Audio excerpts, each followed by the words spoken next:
I'm just hopping in here really quick, telling you a trigger warning because I forgot to record it as I recorded the introduction. So, trigger warning, there will be mentions of depression, anxiety, and suicide. There will be mentions of mental health, mental illnesses, self harm, probably stress. So, if you're not comfortable with these topics, then please do not listen to this episode, or if you feel comfortable enough to handle them, then please listen at your own risk. I hope that you feel solidarity today while you listen to me talking about this topic. Other than that, let's go right into the episode. Hi everyone, welcome back to the Ebony Rants podcast. If you're new here, hi, my name is Ebony, and on this podcast, I talk about a lot of different topics and different things. If you want to know more about this podcast in general, please watch my first episode in which I introduced the podcast and myself. But for today, first of all, I hope that you are doing well. I hope that everything is all right. And if it's not, then I hope you're holding on and that you know that there are people there for you. So if any of you is feeling down or something, if you feel like you need to talk things out, please do not hesitate to send me a text through my social media. I'll do my best to help you out or just listen to you. Or if you have a close friend, please do not hesitate to talk to them. So today we're going to be preaching on a very important topic. We're going to be talking about mental illnesses, which is under the umbrella of mental health. And we're going to be very specific today. We're going to choose one mental illness, which is depression, as I'm sure this word has come across many of you. If you're probably a Gen Zer like me, you totally know what depression is. If you're someone older, then I hope today's episode is going to be educational for you. It's going to broaden your mind and help you understand more about what depression is and how it affects people's lives. So first of all, let me give you a bit of structure to what we're going to be talking about today. First of all, I'm going to be giving you like the clinical definition of depression and the symptoms, which is like the official medical thing. Then I'm going to be talking about more in-depth things like stigma, more about how depression actually feels like from people's experiences. I'm going to be talking about seeking help and how you can help a depressed person. But these are going to be very brief. So because I'm not a professional in this topic yet, so I'm going to be giving you what I know, what I've learned. So if you want to know more about this, please feel free to go and educate yourself. There are millions of resources available and millions of videos that simply explain to you what depression is. And also, I'm going to be talking about a very little specific detail, which is high versus low functioning depression. More on this later. I'm not going to be spoiling anything right now. But yes, this is in general what we're going to be talking about today. So first of all, as I said, I'm going to be giving you the definition of depression, and this one might have like some big words for you, or I don't know, but this is like the most basic definition that I found. It's from psychiatry.org, so if you want to, please go check out their site. So what is depression? Depression is a common and serious medical illness that affects negatively how you feel, the way you think, and how you act. Depression causes feelings of sadness and or a loss of interest in activities you once enjoyed. It can lead to a variety of emotional and physical problems and can decrease your ability to function at work and at home. So, this is the clinical definition. I'm sure you have like a small idea of what it is by now. As you see, it really affects the quality of life of a person very deeply. And we'll know why in a bit when I get to talking about how it actually affects people's lives. So let me talk about the symptoms really quick. So, number one, it's feeling sad or having a depressed mood. Number two, changes in appetite, weight loss, or gain, which is unrelated to dieting. Number three, troubles in sleeping or insomnia. Number four, loss of energy or increased fatigue. Number five, increase in purposeless physical activity, like inability to sit still or pacing, or slowed movements or speech. And this comes, it's usually not really easily absorbed. You have to really pay attention to see a person doing these movements. Also, feeling worthless or guilty. And this is the more emotional aspect of it. Difficulty thinking, concentrating, and making decisions, thoughts of death or suicide. Okay, so before I get into the thick of it, let me just address the stigma around mental illnesses and depression in exact. So, stigma arises around things people find alien. So, anything different is immediately treated differently. I think the psychology behind this is people feel threatened by things they do not understand, do not know, and can't really handle and deal with. So this leads to them shunning out people who suffer from mental illnesses. And because of old beliefs that madness, quote unquote, is caused by sin and witchcraft, this was internalized in people. And let me just say that madness or insanity or crazy hasn't any foundation in medical terms. You can't use this to describe someone with mental illnesses, just like you can't use crazy to describe someone with diabetes. And this is what we need to understand, that mental illnesses are as same as physical illnesses. They're just illnesses of the mind, okay? And they have a biochemical foundation. They have a biochemical aspect. There is dopamine levels included, serotonin levels included, a lot of hormones and chemicals that are imbalanced, which lead to psychological issues. And this imbalance is triggered by, let's say, life circumstances most of the time. So mental illnesses in general are perceived as something that should be hidden due to all of that, due to the wholeness of the stigma.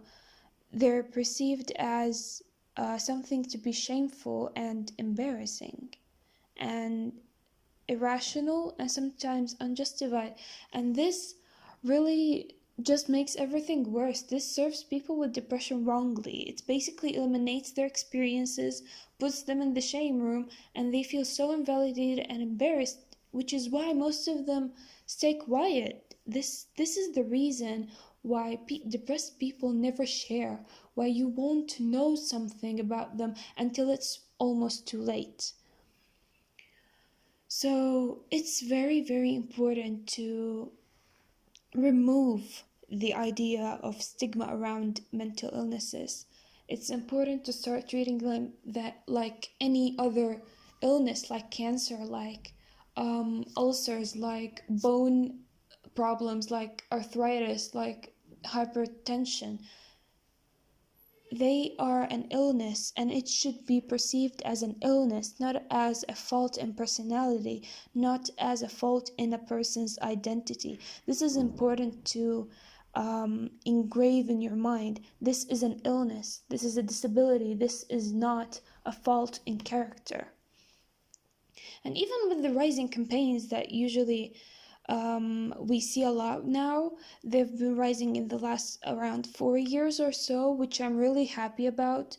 They spread awareness and positivity. Even though they exist, mental health and illness is still taboo in old generations.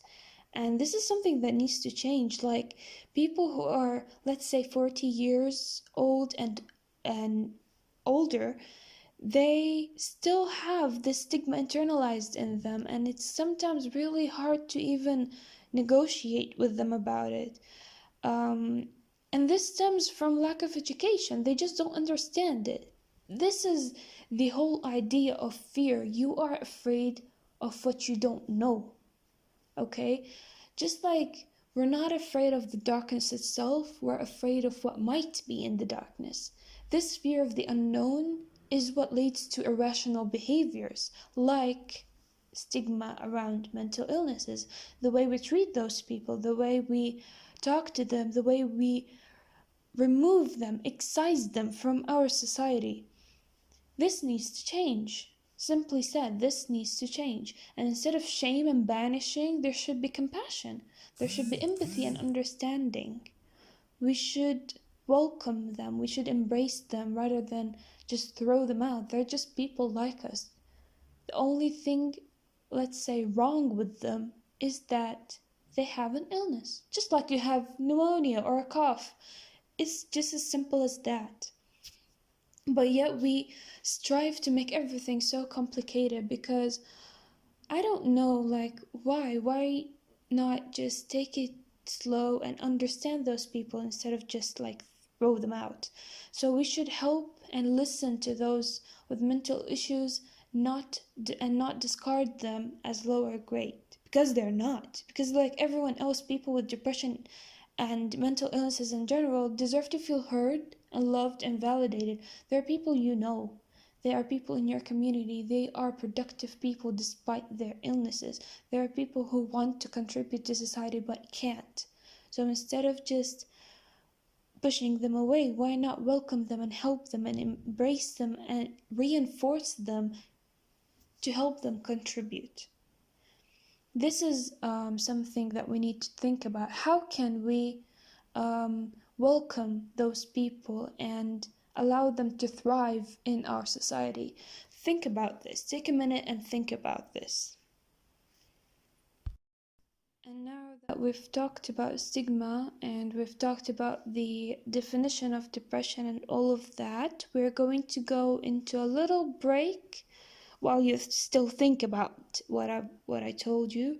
And after the break, we're going to be diving in depth about what depression actually feels like. And this comes from people with experience, okay? Some of these aren't things that you usually read. These aren't things that you usually see, okay? These are points, at least the majority of them are points out of the stereotype. So I will be back after the break.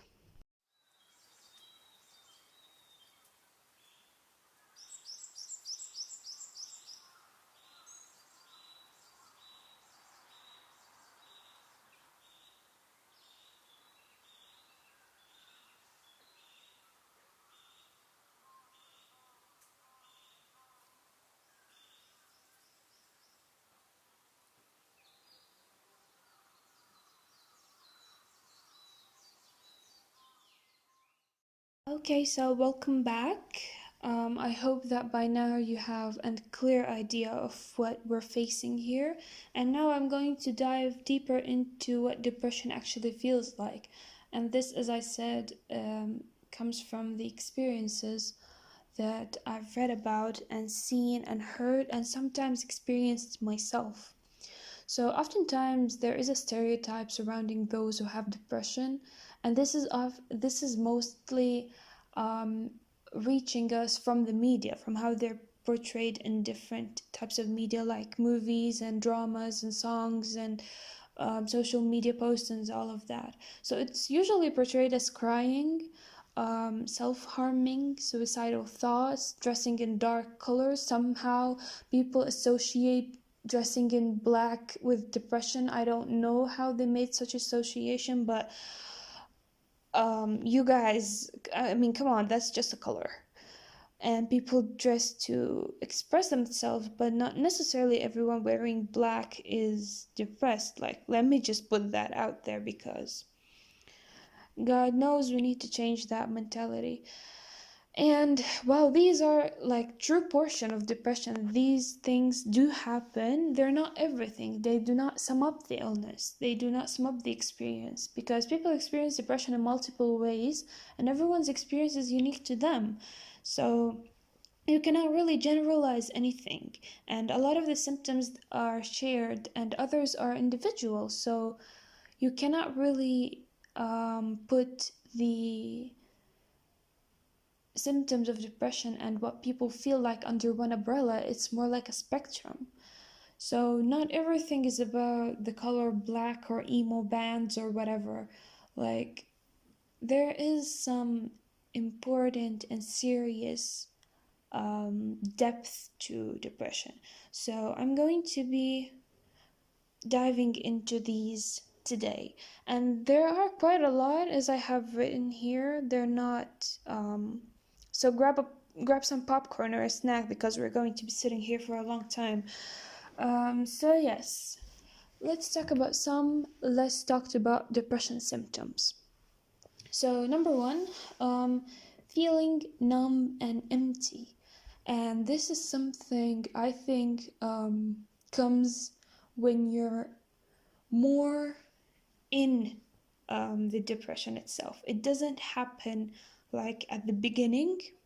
It's more like after the whole cycle of being really, really sad and crying your heart out and being sad again, and all of this confusion, you get so drained out that you start feeling numb and empty, and that nothing ever matters anymore.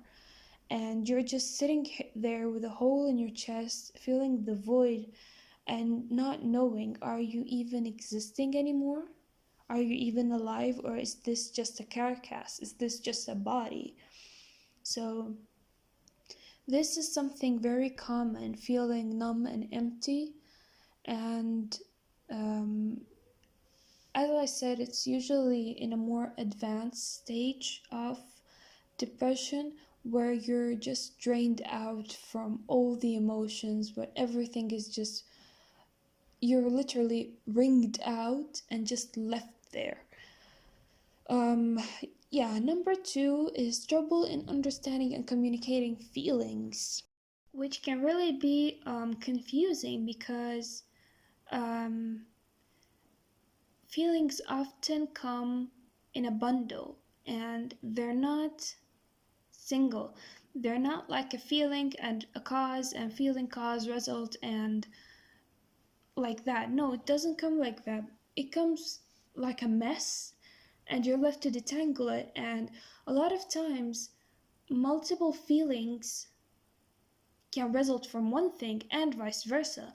One feeling can result from a spectrum of things. And for example, let's say you wake up and say it's 2 p.m., you've woken up, you feel angry. Why? Why do you feel angry now? Is it because you woke up late or early? Is it because you didn't have much sleep? Is it because you're hungry, or is it because you're sad? Are you depressed? Are you anxious? Are you irritated? Are you guilty? Are you feeling angry at someone? Are you feeling angry about yourself? Or is it about a situation? Or is it about the day ahead of you that you don't know anything in, and all the appointments and assignments and things that you need to get done? Is that what's making you angry? So, from this small example, you can see how confusing and frustrating it is to not being able to tell your emotions apart. And oftentimes, this leads to a shutdown. You just hide them away, not deal with them, because dealing with them takes a lot of energy, and you'd rather spend this energy doing something quote unquote productive rather than face them. And this leads to people not being able to understand you in return, because you can't articulate your thoughts and your feelings into words for them to understand. And this makes them feel helpless. And if they feel helpless, then you feel guilty, because they're trying to help you, but you're not helping them help you. And here it fuels the whole cycle of depression again and again. Um, not being able to figure out what's going on leads to not being able to communicate properly, and this just makes you even more depressed. So we should be really patient and when we listen and really give the time and effort to just sit there and try to sort out through what a person is trying to tell you, and have more compassion and kindness towards them, because opening up in the first place is like one of the hardest steps to do, because you're letting this person in front of you in on your very deepest secrets and emotion. And I'm not talking about like secrets like things you hide, they're like mundane things, like things you do or something. No, I'm talking about secret feelings, like feelings you don't show normally, like this anger that keeps building up, or this sadness that keeps building up while you show a front of a smiling face, while you keep up a mask in front of everyone. So this also takes courage to tell other people. So when someone who has depression comes to you to open up, it is really important that you take things slow and that you listen carefully, because most of the times, like I said, they don't even know what to say, really. So yeah, point number 3 is memory loss, disorientation, and lack of focus. And this, let me say, is such a huge problem that no one cares about. Literally, I'm going to be touching more about this particular point in another episode when I talk about education and the educational system and how educators treat their students in terms of the whole thing of doing assignments and lectures and all of that. So look forward to that one, because it's going to be really spicy in one sense. I mean, this is a topic that we as students really care about, because this is why we procrastinate. And let me just not get carried away here. So memory loss, really how it feels like from my experience is just blank. You're just standing there, you don't remember why you came into this room, what exactly are you looking for, who even sent you, what in the world is happening, nothing. It's just like a millisecond blank where you just stand there like a toad with a gaping mouth. That's it. For me, to be honest, it also comes in not finding the right words to say. And it's not like it's like when instead of saying happy birthday, you say happy New Year's, or like I'm fine, thank you, which is like totally unrelated. So one of the times is that I was asking for a plate, and instead of saying plate, I said tissue, which, what? Like why would my brain even think of that?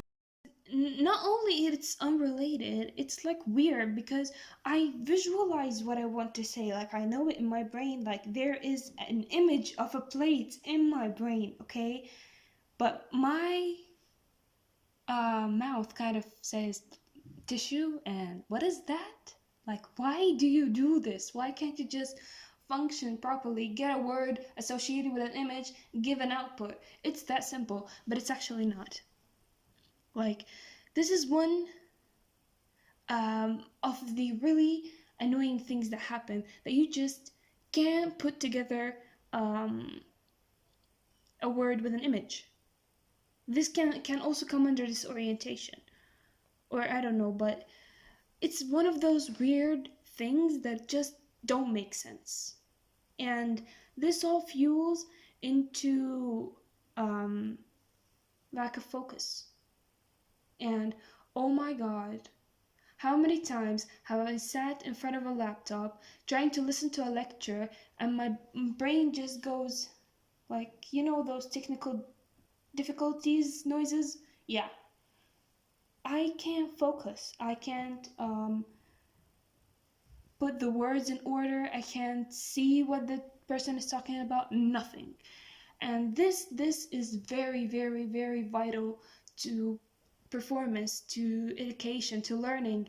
You can't probably store um, information in your long term and short term memory, and we just go to exams hoping for the damn best, because it's so annoying when everything is like you're trying to do, like finally you got up and you got this little productive tingle, which is basically a dopamine shoot, but let's not talk about that. And you're finally going to open up your books, and guess what, you're not retaining anything because your brain just like bye, I'm gonna go on a vacation. And what are we left to do in this case?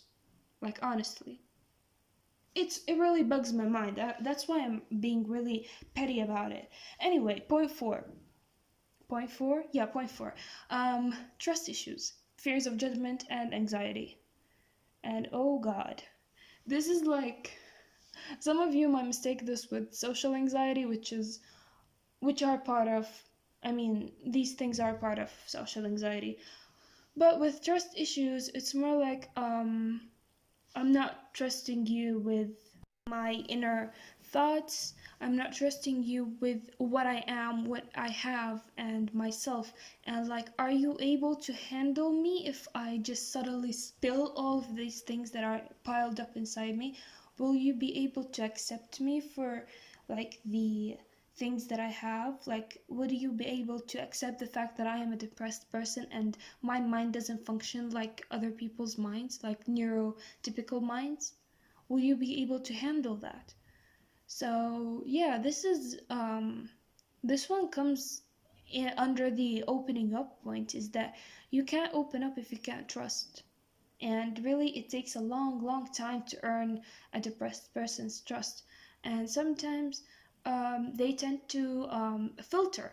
They tend to filter what they want to say, because they picking things that will not trigger you, that will not make you feel like you're on edge, that will not shock you or surprise you or be like, why didn't I know this before?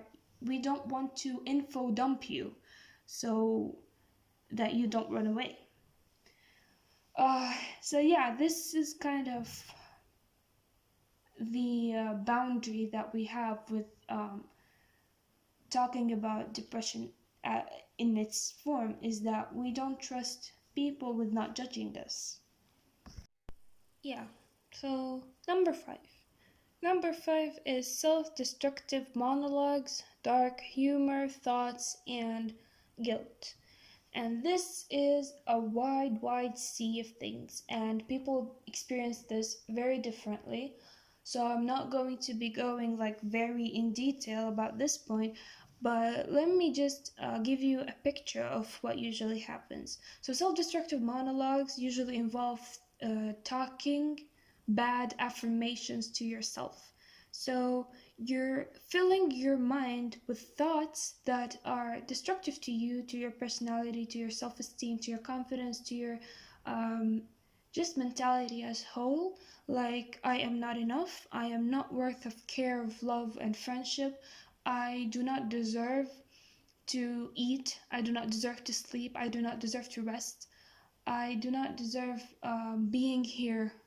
A lot of things are related to worth, to being enough, to deserving something, which is such a wrong mentality. But these things, these thoughts are automatic. It's not like we just sit there and generate them. No, usually, let me let you in on something. Usually they come from past trauma, like past childhood experiences, for example. Linking someone's worth with a certain thing, for example, to their academic performance, let's say, to their to how well. And this is something I think I find in women. I think you'd find this yeah, in women, especially housewives, and actually working women too. Like, the success of a woman is related to how well her household is, and how clean her house is, how delicious her food is, how well dressed her kids are, how much money she gets from her job, how like everything is so superficial. They tie a woman's worth with how successful her domestic life is. And this is very destructive. This is like saying to a person that without this you are nothing. It's like eliminating them from their human aspect as a whole. And this is one of the worst things that anyone can do to anyone, really. It's not just about depressed people or not, it's about anyone. Mind your words, and mind your business. Like, a woman's life, her home, is nothing from your business. And if you are a husband, if you are a husband and you base your wife's worth on how she works at home, then you have to reevaluate yourself. You have to reevaluate how you think and how you treat her, because honestly, in the long run, this is going to destruct your house. Okay? This is going to destroy your kingdom. So please, if you are so close-minded enough to base your wife's worth on how she is at home, then reevaluate yourself. Yeah. We're still on the same point, not number 6. Dark humor, which is basically a coping mechanism, and it's something that I'm going to admit I accuse myself of this, because usually it's just something to hide behind. It's basically forming jokes about your situation, which really subconsciously eliminates your experience. It's basically downgrading yourself. You're downgrading your thoughts and feelings. You're not acknowledging them. You're basically throwing them into the back of the cupboard, locking the doors, and forgetting about them. And this is also self-destructive. This will also go back to the whole cycle of depression, where you're fueling it. You are giving it, it's like giving oxygen to fire. You're basically giving it something to thrive on. And later, you feel this guilt about everything. You feel guilt about treating yourself that way, about things escalating this far. You feel guilty about everything, okay? And when I say everything, I mean every ounce of oxygen that you breathe. And honestly, this is very hard to change. It usually isn't really it's not really much about self-affirmations as much as it is about cognitive therapy and other people's, like a close person's trusted perspective, which they won't lie to you, but they won't also like ruin your esteem more than it already is. They will show you, like true friends, they will show you your worth as it is. And this is something that a depressed person fails to see, because again, all of these thoughts are clouding their judgment. So if you have someone who has these type of thoughts, then I highly suggest that you keep on telling them how worthy they are, how everything that their mind tells them isn't true. Counteract everything they say with the exact opposite. Like if they say that I'm worthless, they say that they're worthy. Like that. Yep. So number 6. Number 6 is procrastination. And oh my god, does this need an episode in itself, because everyone knows how procrastination just basically ruins our productive life, or what we can call productive. It's just the major problem that students face. And let's be honest, half of medical students, let me just talk about medical students, half of them are depressed. This is just a fact, okay? I don't have statistics, I don't have research backing my words, I just know. I mean, I have this feeling in my bones. Don't take this as seriously, but procrastination basically is just such a huge problem, and no one knows how to really productively eliminate it. because the psychology behind it is simply you don't want to do something. That's it. And when you're depressed, you're already feeling so horrible that adding to the fire just doesn't help. You don't want to get up, do something, and you're ruining your career that way. And you can't really help it. It's not just something you want to do. And to be honest, it's not that you don't usually feel like you don't want to do it because you hate it. It's more like, oh, I just don't want to do it. Like, I already feel bad. Like, let me just stay in bed and forget that I exist and that the world is just a big place and I just want to go sleep. That's basically how you feel. It's not about, oh my god, this is so hard, I don't want to do this. It's more like you don't want to admit that it's hard. I mean, at least for me, this can be really different for other people, but for me, I don't usually like to admit that it's hard. I mean, I know everything is hard, but like I can tackle it, but I just don't want to. I just don't want to. So yeah, the procrastination is very petty. Like it just sits there, and all those ideas about time management and to-do lists and calendars or whatever, they don't work. Basically, the bottom line, as far as I read, is just get up and do it, and that alone is a problem. Depressed people, I mean, you don't just get up and do it. You have to make yourself get up and do it, and that takes so much energy.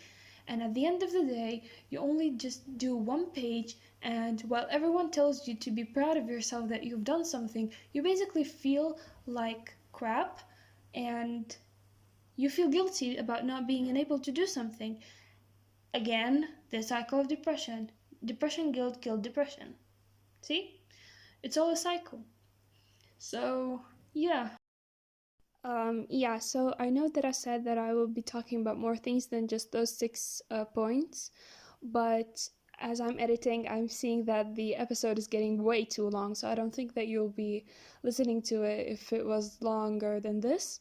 So I'm going to be making a part 2, and yeah, soon enough. I hope that next week, maybe something like that, inshallah, when I have the time. Currently, I'm like very stressed and very late on my studies, so I should be studying more, but don't worry, I'm not wasting my time doing this. I'm doing it when I can. So thank you for coming to today's episode. I hope that you've come out of it with more compassion and understanding. I hope you join me again for the next episode. So thank you for listening, and may all your rants make sense.